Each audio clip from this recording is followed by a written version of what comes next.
97 میں جنید جمشید کو مجھے ایک نوجوان ملانے لایا کہ یہ ایک پاکستانی گلوکار ہے، وہ ملانا ہے۔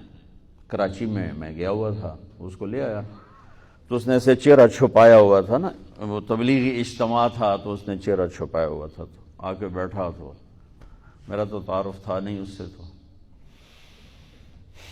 میں نے پوچھا کیا کرتے ہو؟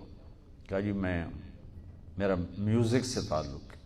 میں نے کہا کیا گاتے ہو بجاتے ہو؟ کہا میں گاتا ہوں۔ کہا یہ دل دل پاکستان میں نے گایا ہے۔ بات چیت ہوتی رہی، اس نے مجھ سے ایک سوال کیا، کہنے لگا ایک سوال کروں؟ میں کہا بولو۔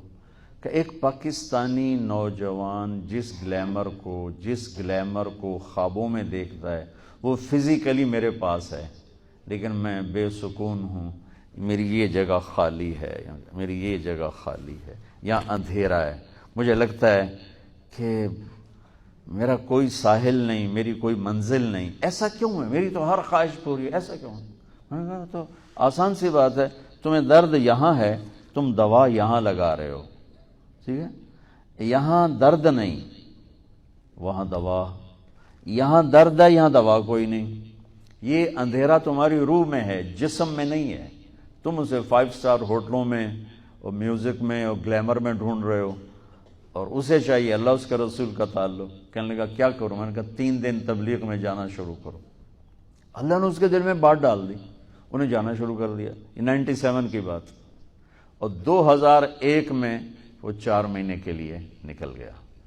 اور مجھے اس نے فون کیا، مولانا صاحب میں بالا کوٹ میں ہوں، اور ایک پرانی مسجد ہے، اور اس کا اکھڑا ہوا فرش ہے، اور ایک پھٹی ہوئی چٹائی ہے، میں اس پر لیٹا ہوا ہوں، اور جس سکون کو میں 5 سٹار ہوٹلوں میں میوزک میں ڈھونڈتا تھا وہ مجھے یہاں مل چکا ہے۔ مجھے لگتا ہے میں ہوا میں اڑ جاؤں، ہوا میں اڑ جاؤں۔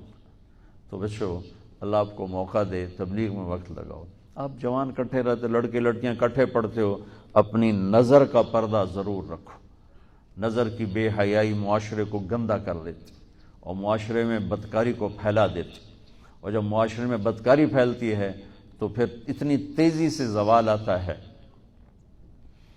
کہ اس کو دنیا کی کوئی طاقت روک نہیں سکتی۔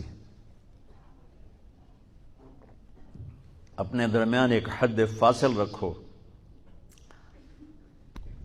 اتنا ہی کہہ سکتا ہوں۔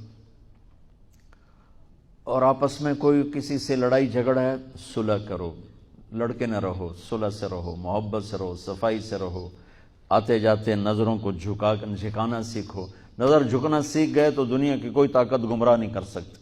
نظر اٹھ گئی تو پھر اللہ حفاظت فرمائے، بہت خطرات میں انسان چلا جاتا۔